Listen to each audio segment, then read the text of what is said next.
채빈 살해 사건에 대해서도 여러 가지 설이 있습니다. 우선 두 가지를 살펴보겠습니다. 첫째, 공민왕 암살과 북원이 연관이 있다고 하는 설입니다. 당시 명의 고압 정책과 공민왕의 저자세 외교에 불만을 품은 일부 세력이 있었습니다.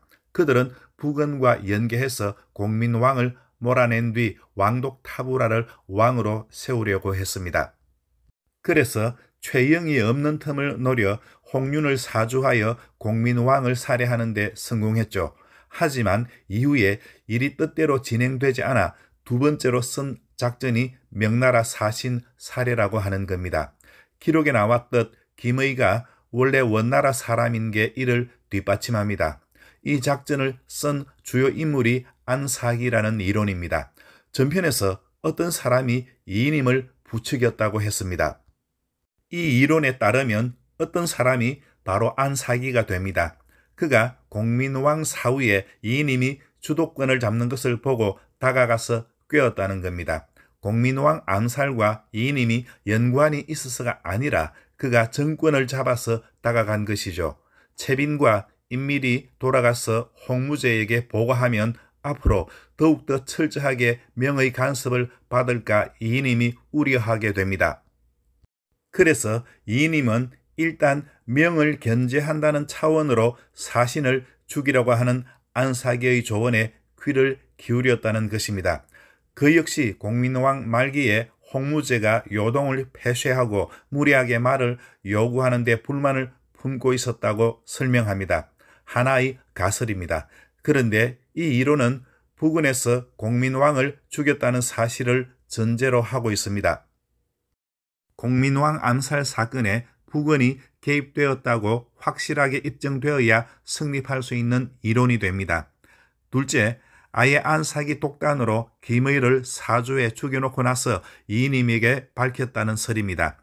이미 일이 저질러진 뒤여서 되돌릴 수 없습니다. 이인임은 명의 문책이 두려워 어쩌지 못하고 북원과 외교를 재개했다고 설명합니다. 명을 견제하는 동시에 양국 모두에게 사대를 취하는 어정쩡한 이중 외교 정책을 시행하게 되었다고 하는 이론입니다. 이 이론은 안사기가 명나라 사신을 죽인 이유에 관해서 설명이 없습니다.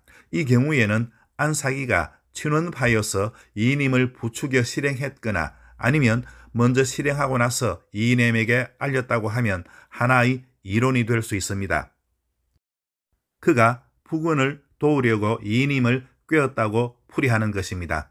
아무튼 지금까지 그냥 두 가지 설이었고 그 모두에 안사기가 등장합니다. 여기서 잠깐 공민왕이 살해되던 날로 돌아가 보겠습니다. 이강달이 사건을 처리하려고 3명의 고위 관료를 불렀습니다. 경복흥, 이인임, 안사기, 수상과 부수상인 경복흥과 이인임 외에 하필이면 왜 안사기를 불렀을까요? 이인임, 안사기, 이강달 세 사람 모두 공민왕 암살 사건과 연관이 있었지 않나 하는 의혹이 떠오르는 장면입니다. 만약 모두 공민왕 암살 사건에 연관된 것이 사실이라면 아무래도 안사기가 이인임을 꿰거나 협박하기가 더 쉬웠을 것입니다. 앞의 이론들 말고도 명나라 사신 살해 사건에 대해 몇 가지 설이 있습니다. 그러나 입증된 것은 없습니다. 이인임과 안사기가 관련된 것만은 기록에 나와 있으니까 확실합니다. 또한 나중에 등장하겠지만 공민왕을 시해한 자가 하늘의 뜻을 헤아리지 못하고 자신의 반역을 은폐할 뜻이 있었기 때문에 우리 명나라 사신을 죽인 것이다 라고 홍무제가 말한 사실이 정사에 기록되어 있습니다. 결국 이인임과 안사기가 공민왕 암살에 연루되어서 이를 감추려고 채빈을 죽이지 않았을까 하는 의혹이 떠오릅니다. 채빈은 당시 개경과 가까이 있어서 공민왕 암살 사건의 내막을 여러 경로를 통해서 알았을 수 있습니다. 그래서 계주참에서 더 나아가지 않고 장자운을 기다렸을 것으로 추론할 수 있습니다. 좀 더 확실한 내막을 파악하려고 그랬다는 것이죠. 그러한 채빈을 이인임과 안사기가 김의를 시켜 죽였다고 추측하는 것도 하나의 설입니다. 물론 정설로 인정된 건 아닙니다. 어쨌거나 홍무제를 잘못 건드렸다간 이인임의 정치 생명이 바로 끝장납니다. 그런데도 이인임은 명나라 사신을 죽였습니다. 보통 문제가 아닙니다. 실제로 이 사건은 홍무제를 경노하게 합니다. 앞으로 두고두고 고려 조정을 괴롭힙니다. 이인임은 전국의 주도권을 쥐는 동시에 위기 상황도 맞이한 겁니다. 장자원과 민백헌이 겁을 먹고 도중에 돌아와 버리니까 고려 조정에서 명나라에 서로들 가지 않으려고 눈치를 살핍니다. 잘못하다가는 잡혀 죽을지도 모르는데 누가 나서겠습니까? 이인임은 부득이 부근에 먼저 부엄을 알리는 사신인 고부사를 보내기로 결정합니다. 부근과의 통교로 명을 견제하는 동시에 명에게는 변명을 대며 최대한 자극하지 않으려고 하는 전략을 짜낸 겁니다. 부근이 건재하고 나하추가 요동에서 버티고 있는 한 명도 고려를 쉽게 어떻게 하지 못할 거라는 현실적인 계산도 작용했을 겁니다. 이처럼 채빈 살해 사건은 엉뚱하게도 고려가 부근과 외교를 재개하는 매개체가 되어버립니다. 우왕적이 약 3개월 후인 12월에 김서가 고부사로 임명되어 부근으로 떠납니다. 그러자 신진 사대부들이 반대해서 들고 일어납니다. 선왕의 유지를 이제 와서 버릴 수 없다고 하며 친명 정책을 계속 이을 것을 주장합니다. 이에 부근을 따라야 한다느니 명을 따라야 한다느니 조정의 중론이 분분해집니다. 성향에 따라 친원파와 친명파로 갈라지게 됩니다. 그렇게 한 해가 흘러 1375년 1월이 밝아옵니다. 박상충, 정몽주, 정도전 등이 나라를 안정시키려고 한다면 명의 부엄을 전해야 한다고 재상들에게 요청합니다. 모두 사신으로 뽑히길 두려워하고 있는 마당에 누구를 보낼 것이냐고 이인임이 반문합니다. 박상충 등이 최원을 찾아갑니다. 그는 덕흥군을 왕위에 앉히려다가 사형당한 최유의 동생입니다. 일행의 설득에 최원은 사직을 편안하게 하는 일이라면 어찌 죽음을 아끼겠는가라고 하며 비장하게 답합니다. 박상충 등이 다시 이인임을 찾아갑니다. 이인임이 이를 받아들입니다. 최원이 고부사에 임명되어 명의 수도 남경에 도착합니다. 하지만 불길한 예상대로 구금되어 문초를 받습니다.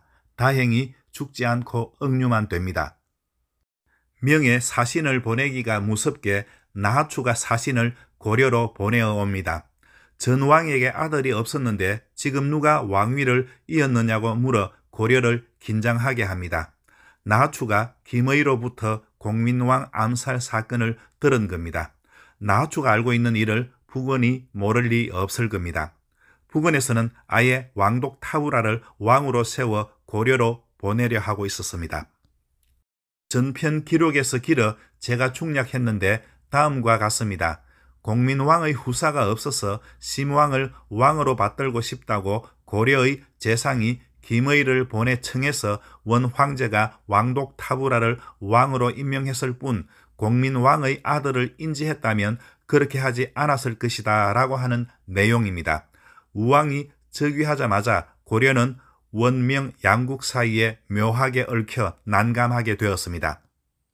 이는 전국의 주도권을 막 장악해 나가기 시작한 이인임의 위기입니다. 그의 정치 생명 최대의 난국이 일찌감치 찾아와 버렸습니다.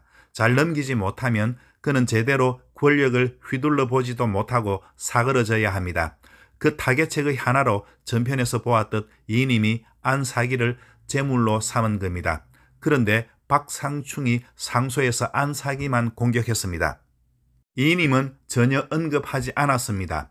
이것으로만 따지면 이인임이 연관되지 않고 안사기의 독단이 됩니다. 하지만 기록에는 분명히 이인임이 연관된 것으로 나와 있습니다.